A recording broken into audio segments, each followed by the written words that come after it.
Frog and Toad Are Friends by Arnold Lobel. We're going to read the first story, Spring. Frog ran up the path to Toad's house. He knocked on the front door. There was no answer. "Toad, Toad," shouted Frog. "Wake up, it is spring." "Bah," said a voice from inside the house. "Toad, Toad," cried Frog.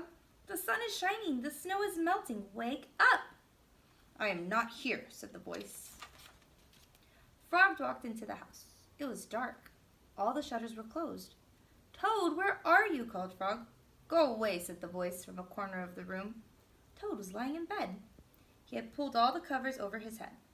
Frog pushed Toad out of bed. He pushed him out of the house and onto the front porch. Toad blinked in the bright sun. "Help," said Toad. "I cannot see anything." "Don't be silly," said Frog. "What you see is the clear, warm light of April, and it means that we can begin a whole new year together, Toad. Think of it," said Frog. "We will skip through the meadows and run through the woods and swim in the river. In the evenings, we will sit right here on this front porch and count the stars." "You can count them, Frog," said Toad. "I will be too tired. I'm going back to bed."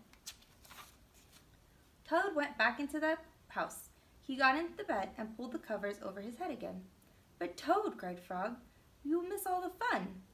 "Listen, Frog," said Toad. "How long have I been asleep?" "You have been asleep since November," said Frog. "Well," said Toad, "a little more sleep will not hurt me. Come back again and wake me up about 1/2 May. Good night, Frog."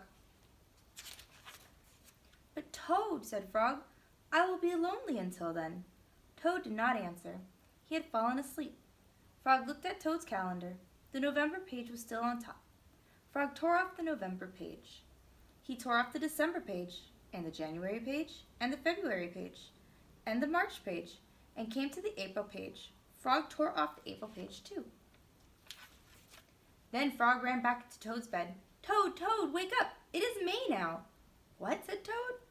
"Can it be May so soon?" "Yes," said Frog. "Look at your calendar."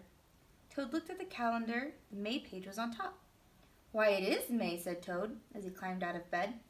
And then he and Frog ran outside to see how the world was looking in the spring. The end.